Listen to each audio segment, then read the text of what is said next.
Bonjour, bonsoir, chers toutes, chers tous. Que la lumière engendre la lumière éternellement, la lumière. Aujourd'hui, j'aimerais donc vous parler du panafricanisme.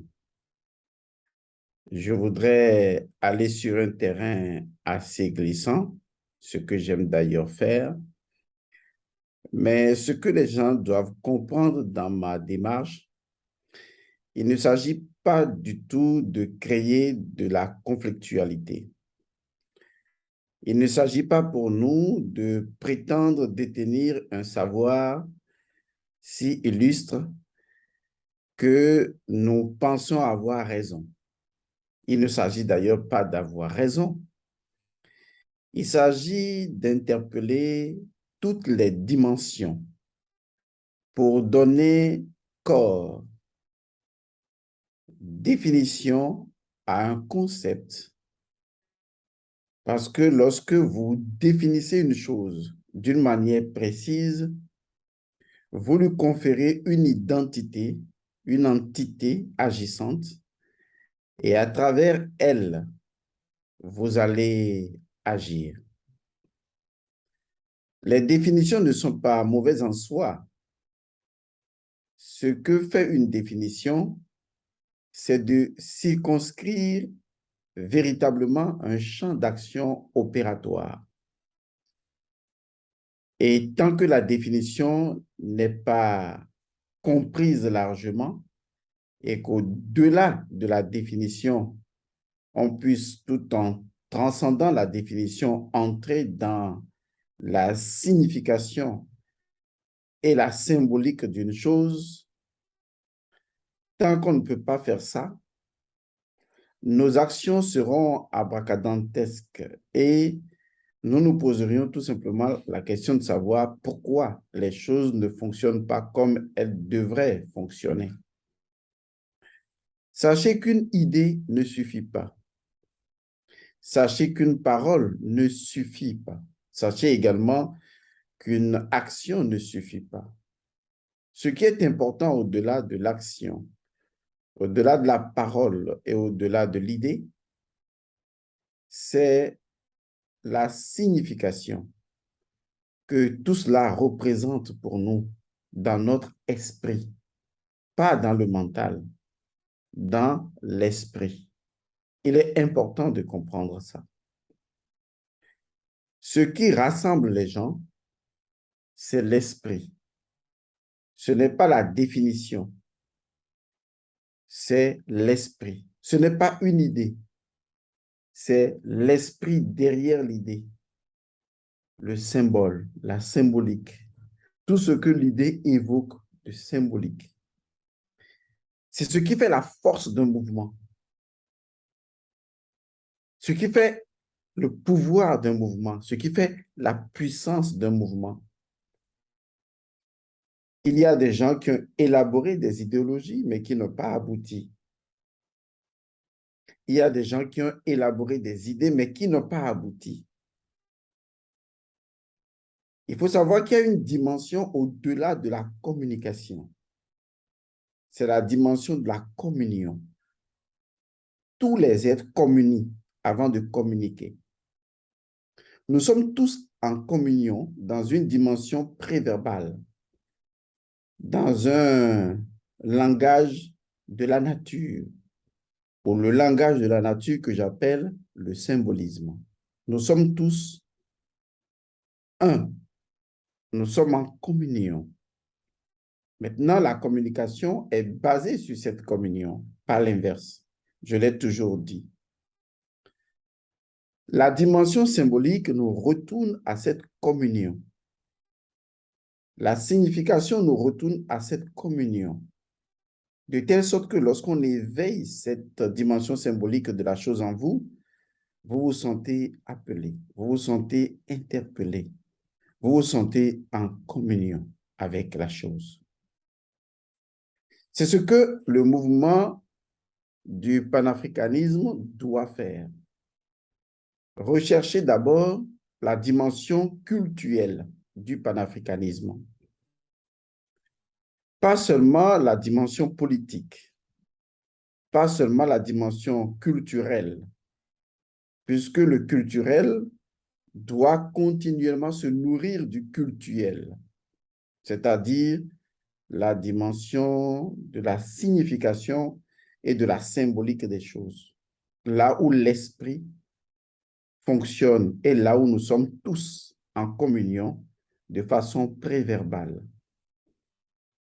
Je pèse mes mots parce que je voudrais que cet échange soit en même temps une communion qui vous fasse ressentir ce que je suis en train d'exprimer et que mes mots ne soient point biaisés, comme généralement la plupart du temps.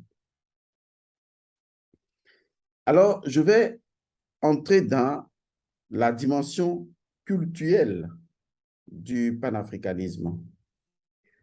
Parce que si je m'en tiens simplement à la définition du panafricanisme, c'est simple. Cette définition ne vient pas de moi et c'est pourquoi je vais vous la lire d'ailleurs. Il s'agit donc d'une définition de Wikipédia. C'est une belle définition. Ce n'est pas mauvais en soi, honnêtement, c'est une belle définition. Et à travers cette définition, on peut avoir l'impression qu'on détient déjà toutes les informations qui puissent nous faire progresser. On peut même à travers cette définition avoir une idéologie.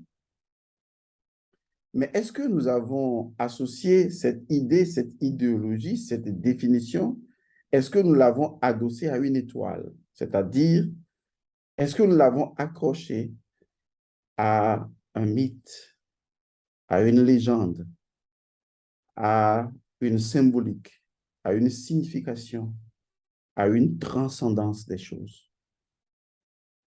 Parce que ce qui rassemble les gens, c'est l'esprit.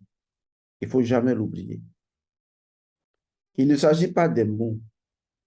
Les mots ne sont que des véhicules de l'énergie spirituelle.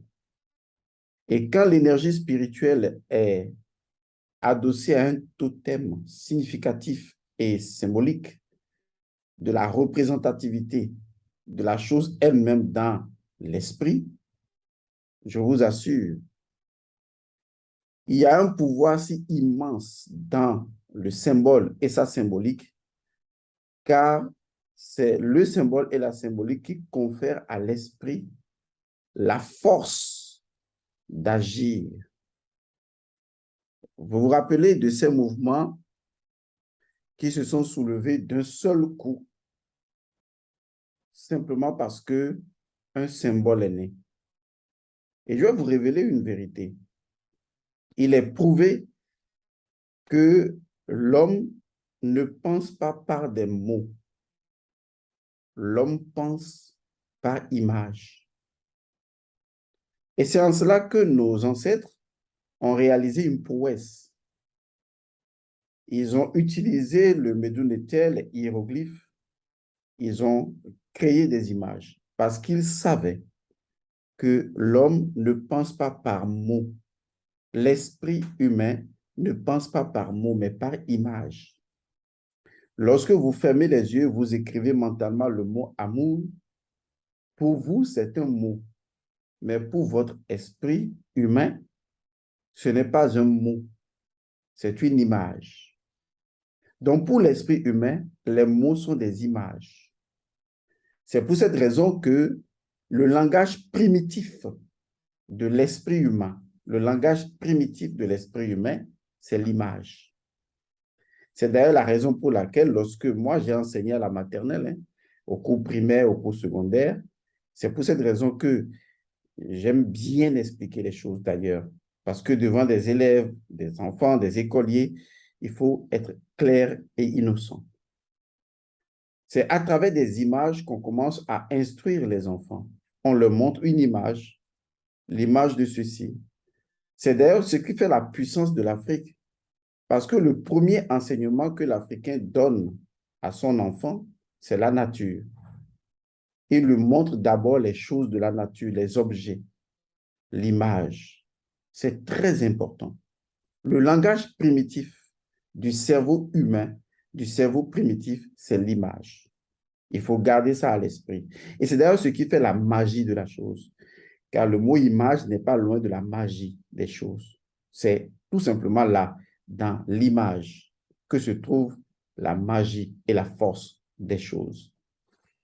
C'est là également que se trouve le pouvoir de l'imagination et le pouvoir de la visualisation. C'est également là que se trouve le pouvoir de l'envoûtement et du désenvoûtement, la capacité qu'a l'individu de se représenter une idée de l'individu en image et de lui envoyer des choses.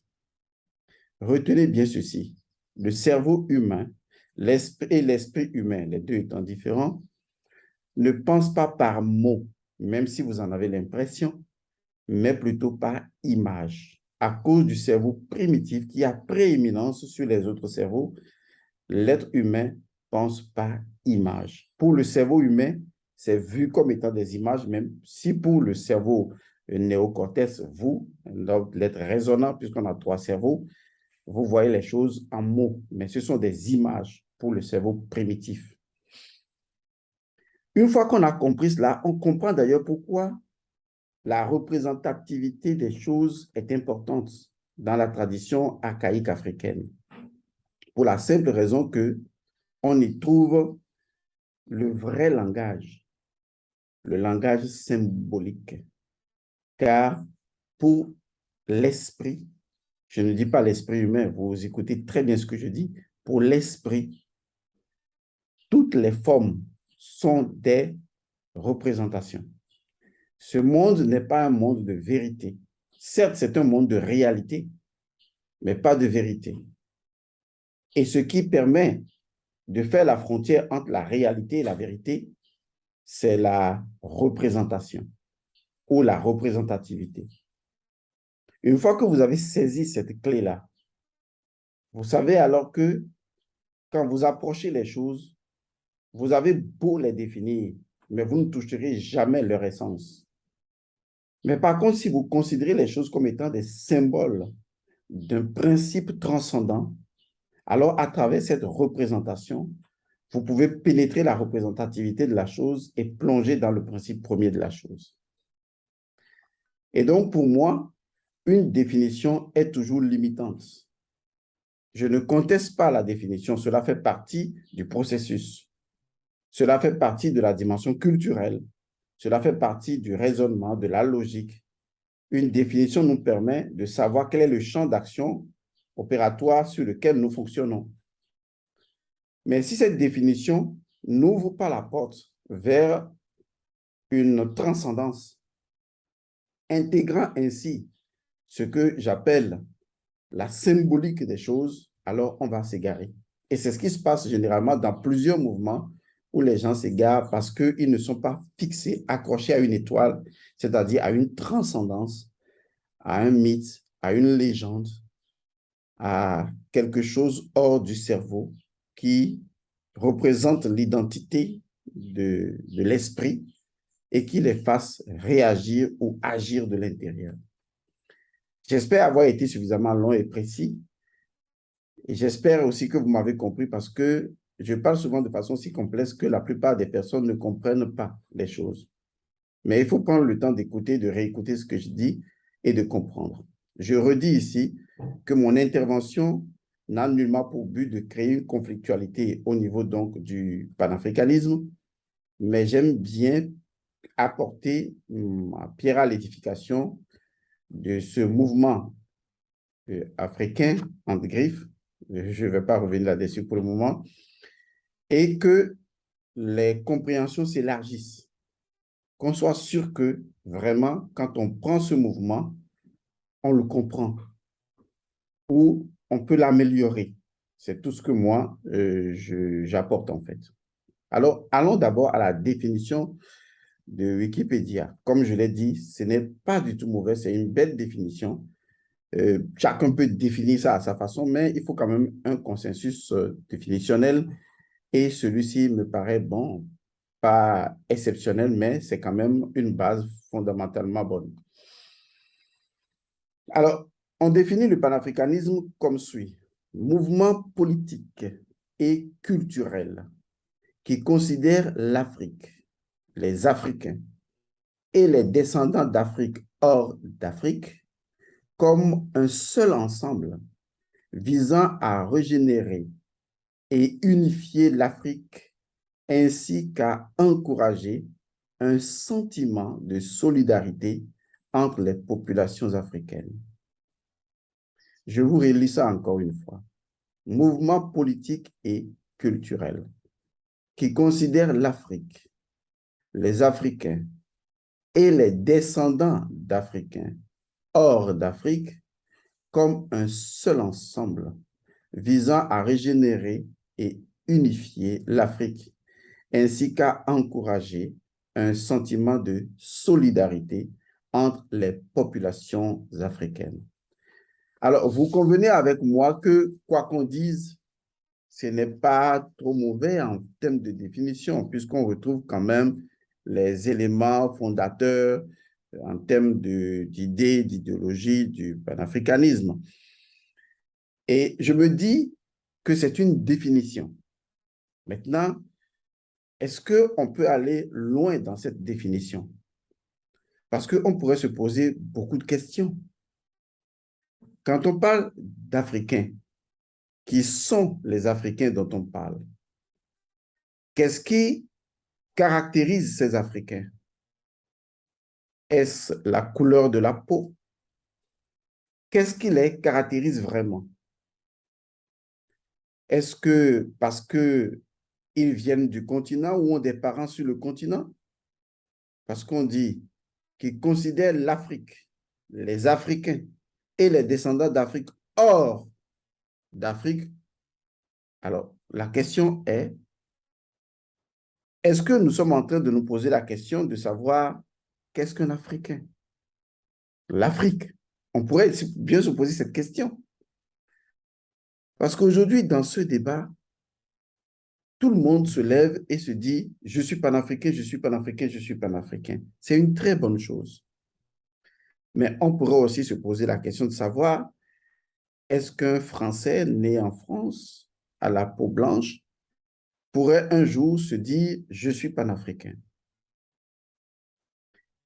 Est-ce que finalement, dans certains mouvements où on rejette les personnes métissées, est-ce qu'on pourrait dire également que ce sont des panafricains?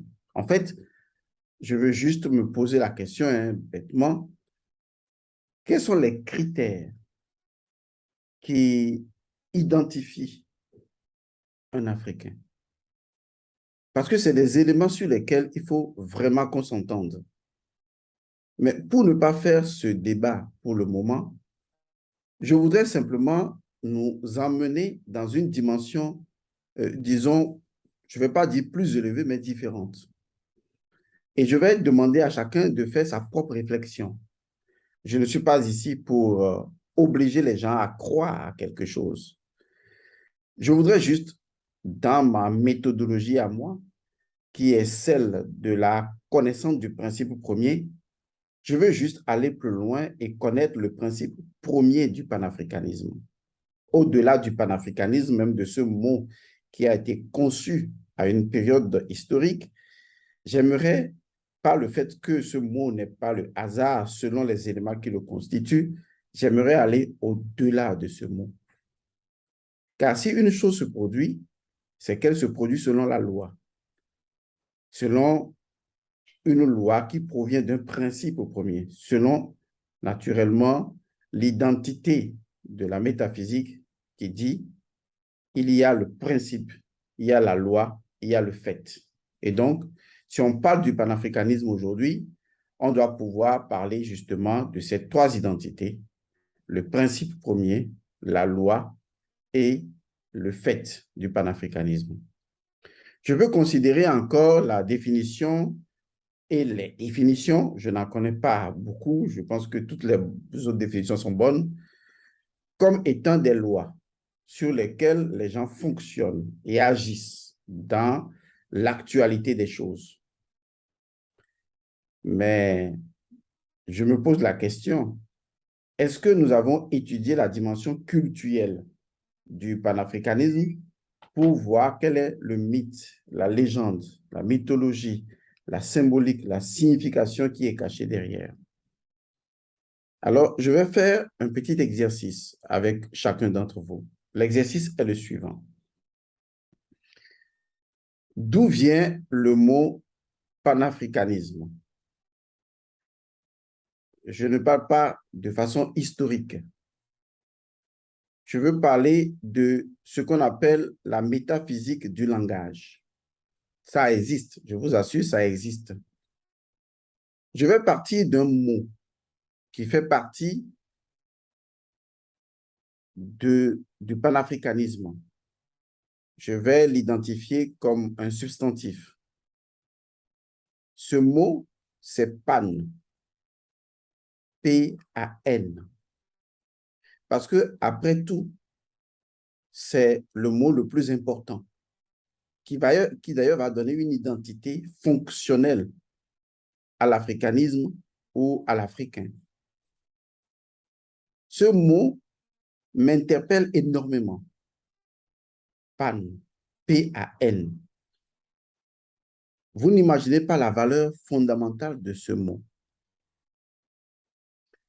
Dans la tradition égyptienne, les mots ne sont pas des mots. Les mots ont une identité spirituelle. C'est d'ailleurs pourquoi les hiéroglyphes sont appelés Médounéter, mais en réalité, ces hiéroglyphes, chaque Médounéter, en réalité, en vérité, je vais dire, représente une divinité, un éther, tout simplement. C'est la raison pour laquelle je me suis intéressé au mot pan. Lorsque vous prenez le mot pan, P-A-N, on se rend compte, premièrement, que son origine est grecque. Mais qu'avant que les Grecs ne l'aient grécisé pour en faire pan dans leur tradition, il faut remonter toujours, et c'est curieux, on ne peut rien, c'est la vérité, il faut retourner naturellement à l'Égypte antique pour retrouver l'identité divine. Et quand je parle d'identité divine, je parle du néther, du mot pan, et comprendre ce que ça veut dire. Dans l'Égypte antique, le mot pan, on retrouve généralement le nom d'une divinité, d'une ancienne divinité. Au départ, beaucoup de chercheurs égyptiens ou égyptologues ont identifié le dieu Pan, parce qu'on va parler justement de dieu Pan, même dans la Grèce antique, on parle d'ailleurs du dieu Pan, naturellement, vont identifier le dieu Pan au dieu Min ou au dieu Amon-Min. Parce que le dieu Amon-Min ou le dieu Min et le dieu Pan de la Grèce antique possèdent en fait la même identité fonctionnelle. Il s'agit fondamentalement de la divinité de la fertilité. D'ailleurs, vous savez que le dieu Min est un dieu ityphalique. Un dieu ityphalique, c'est un dieu qui possède un pénis en érection. Donc, gardez cette image en tête, un dieu ityphalique comme le dieu Min, qui est le dieu de la fertilité, généralement considéré comme étant le dieu de la fécondité et de la génération également.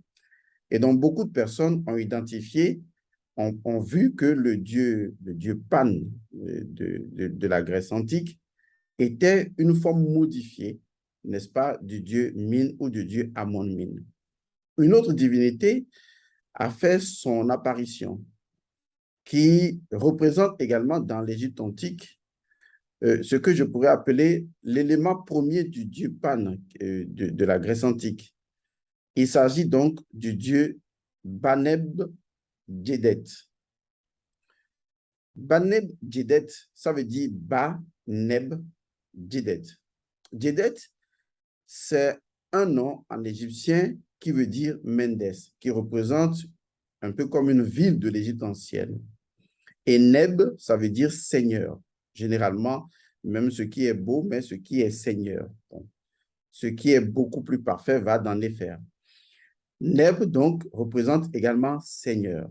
Ça se rapproche également à des éléments comme l'or, mais on va s'arrêter sur Seigneur. Et Ba a plusieurs significations ou même des homonymes. Ba veut dire tout simplement bélier. Mais Ba écrit autrement signifie également âme. Vous voyez l'âme. Quand on dit le bas de quelqu'un, c'est son âme en fait. Et donc, quand on parle d'abord dans la composition du nom de ce Dieu, Baneb Djedet, cela veut dire Ba Neb Djedet. Ça veut dire simplement Ba, c'est-à-dire bélier, seigneur de Djedet. Dans la traduction que les gens ont fait par rapport à la Grèce antique, on pourra également dire tout simplement le bélier, n'est-ce pas, de Méndès. Vous avez entendu parler de la vie de Méndès, où on dira bélier, seigneur de Méndès. On voit donc l'identité du dieu bélier, en fait. Et le dieu bélier est toujours en relation avec tout ce qui est le principe du dieu créateur. Parce qu'on retrouve chez le bélier et dans d'autres traditions chez le bouc le principe de la virilité permanente. Vous savez, quand vous voyez le bouc, généralement, ce qui est intéressant chez le bouc, c'est sa petite barbichette. D'ailleurs, on retrouve cette forme de postiche qu'on appelle la barbe postiche. On retrouve cela dans l'Égypte antique. On met ça ici pour les pharaons. D'accord? La barbe postiche est un attribut de divinité, mais en fait, c'est également un attribut de virilité, de fertilité. C'est un attribut de fécondité, c'est un attribut donc de génération. Car c'est ce que la divinité représente et c'est ce que Pharaon représente. Et vous verrez sur certaines images comme celle de Toutankhamon, on voit également la barbe postiche. Cette barbe postiche-là, ce n'est rien d'autre en réalité que le phallus d'Osiris. Le phallus d'Osiris, c'est le pénis d'Osiris qui a disparu dans l'océan. D'ailleurs, il y a la divinité Dauphine qui, en Égypte antique, deviendra plus tard la femme d'Osiris, dans toujours la ville de Méndès, considérée comme femme d'Osiris parce qu'en fait, c'est le dauphin ou une forme de poisson qui a mangé le pénis d'Osiris. Vous voyez déjà donc l'image où Osiris est totalement associé au pénis. Et donc, le dieu Atum avec son pénis, le pénis est Osiris. Vous voyez, tout ce qui est ityphalique est en relation avec Osiris parce que ce qui est perdu dans l'océan, qui est perdu dans le Nil, c'est Osiris, c'est le pénis. C'est le principe également du Ka égyptien qui représente naturellement la vitalité permanente. Et donc, tout ça est en relation avec Osiris.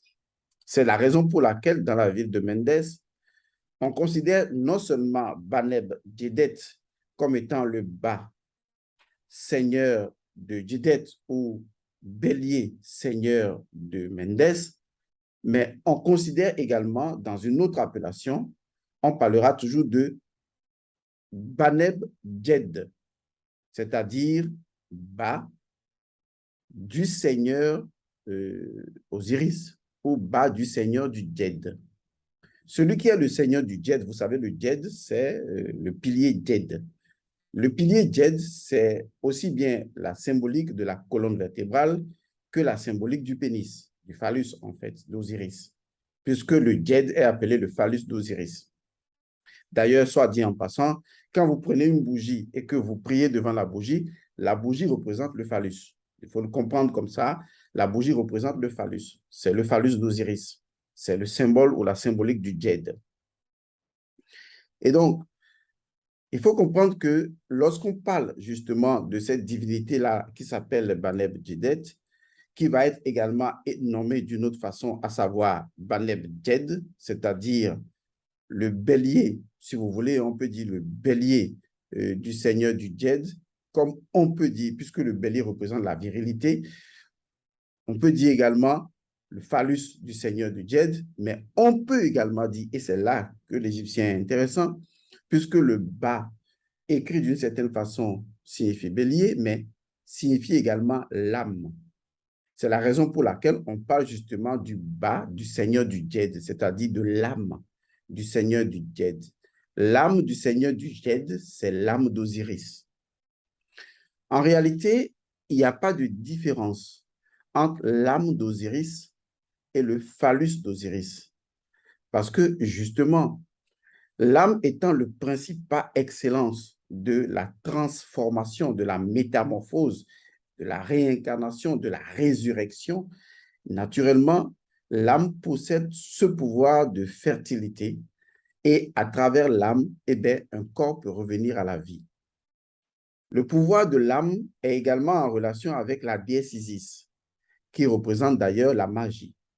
Alors, qu'est-ce que je veux dire en allant aussi loin? Vous voyez déjà que on entre dans le panafricanisme, mais on va au-delà du panafricanisme pour comprendre l'identité principielle d'une divinité qui va donner naissance au panafricanisme, puisque la composition de ce mot a dû prendre en compte un élément en relation avec une divinité dans l'Égypte antique qu'on va appeler tout simplement Baneb Djedet, mais qui va être grécisé en Pan, à partir duquel on va créer beaucoup d'autres mots comme le panafricanisme. Il va sans dire qu'en réalité, derrière les mots qui sont conçus, il y a je vais dire, un sanctuaire de divinité.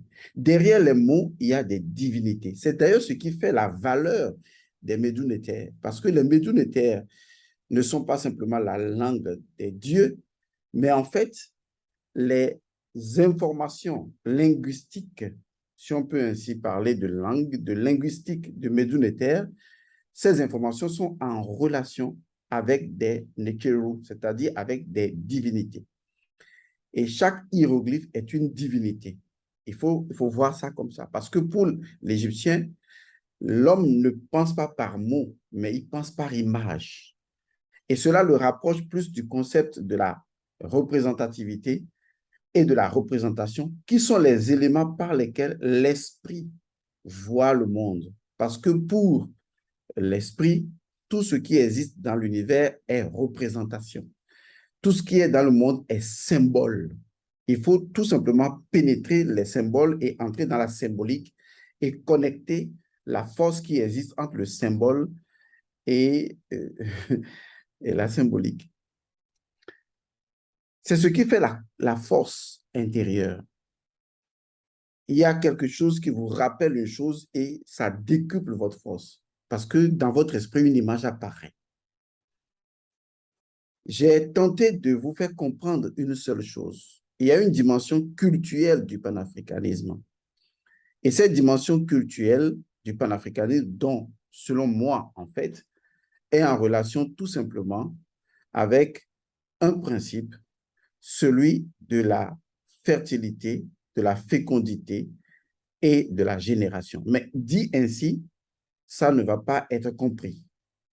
C'est la raison pour laquelle, en revenant à la compréhension même de Baneb Djed, qui signifie bas du seigneur du Djed, en fait, qui signifie également l'âme du seigneur du Djed, ce qui signifie également l'âme du seigneur Osiris. Pour moi, le panafricanisme est bien avant tout l'âme du dieu Osiris.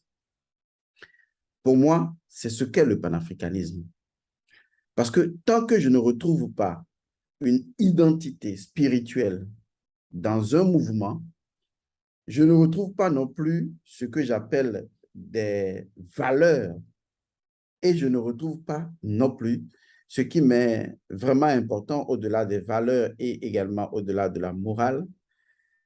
Mais il n'y a pas cette dimension éthologique, cette dimension où l'individu voit les qualités fondamentales des choses. C'est là où moi je veux aller. Car au-delà d'une définition qui pourrait largement m'intéresser, je suis d'accord, et cette définition du panafricanisme m'intéresse grandement, à savoir mouvement politique et culturel qui considère l'Afrique, les Africains et les descendants d'Africains hors d'Afrique comme un seul ensemble visant à régénérer et unifier l'Afrique, ainsi qu'à encourager un sentiment de solidarité entre les populations africaines, je suis parfaitement d'accord. La seule inquiétude que je pourrais avoir en tant qu'humain avant tout, c'est quand on parle d'Africains, on parle de qui concrètement? Et c'est là que cela peut faire mitiger, parce que celui-là dirait qu'il est plus africain que l'autre. Déjà, même entre les Africains, il y en a qui considèrent que quand on est descendant d'un mélange de sang, ben on n'est pas africain. Vous voyez, le débat existe. Moi, je ne fais pas ce débat-là. Moi, je suis un métaphysicien.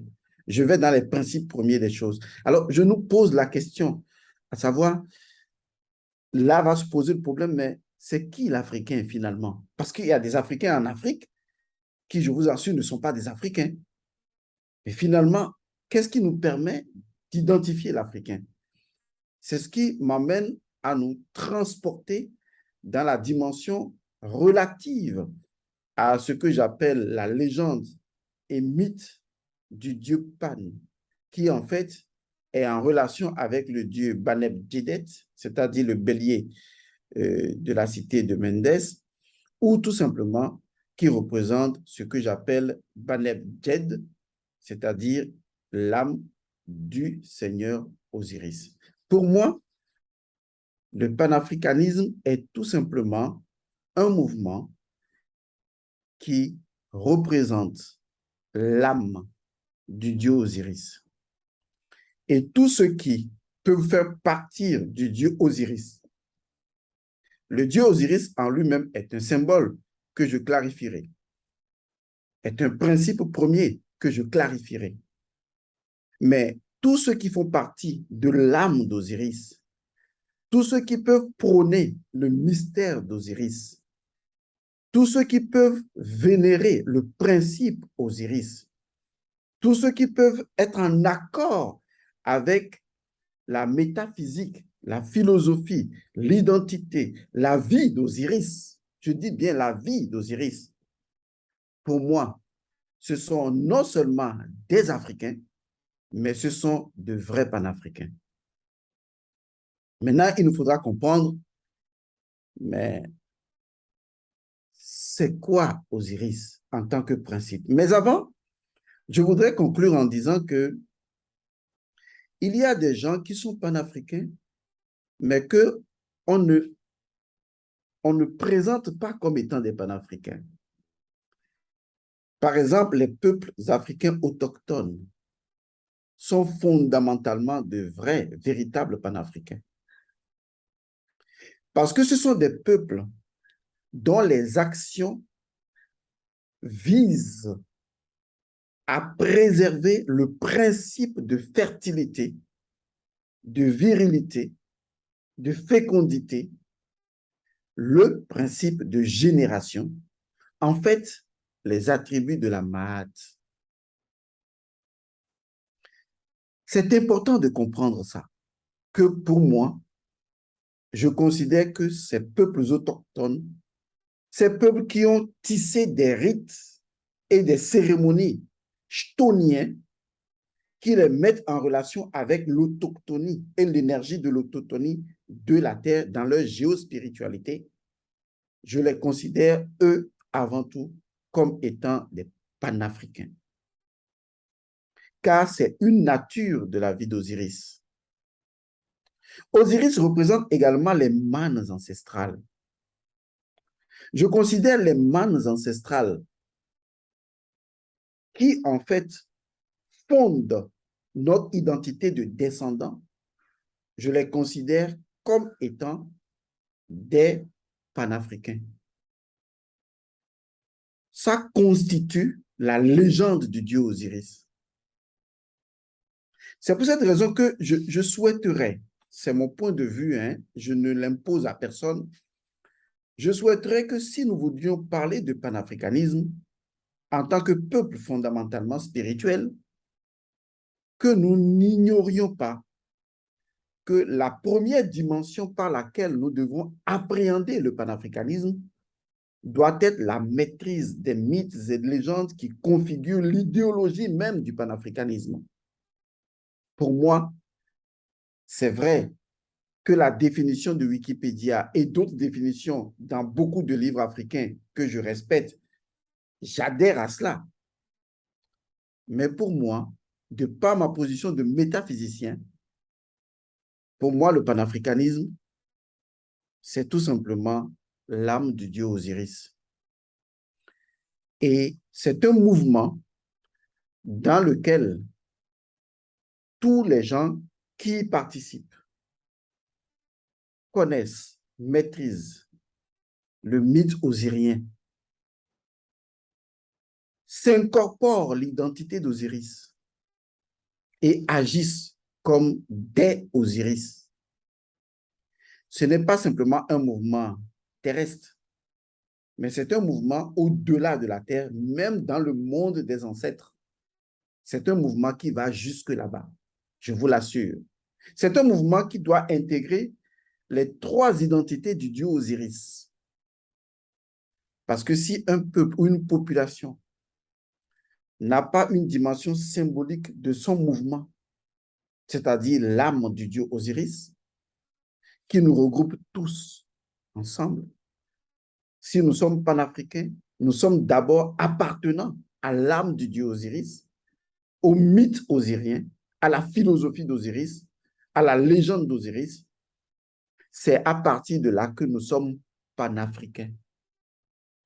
Autrement, nous ne sommes pas panafricains. Et donc, tout ne se résume pas à une lutte politique. Parce que vous trouverez des gens qui vont mener la lutte politique, mais demain, rien ne changera. Vous trouverez des gens qui vont mener la lutte culturelle, mais demain, rien ne changera. Car il n'existe de véritable transformation que de la transformation de l'âme. Or, le principe de régénération inclut même dans la définition de Wikipédia le principe de fécondité, de fertilité, de transformation, de résurrection de l'âme humaine qui fonde l'identité même du panafricanisme sont corrélés à la légende du dieu Osiris. J'espère bien que vous comprenez les couleurs du panafricanisme dans le mythe osirien. Je l'espère, car les couleurs du panafricanisme sont également des identités du dieu Osiris. Je ne vais pas faire long dans cette capsule. Comme je l'ai dit au début, je ne viens pas dire que ce que les gens font est mauvais. Mais étant dans une approche complètement différente, j'estime apporter quelque chose différemment.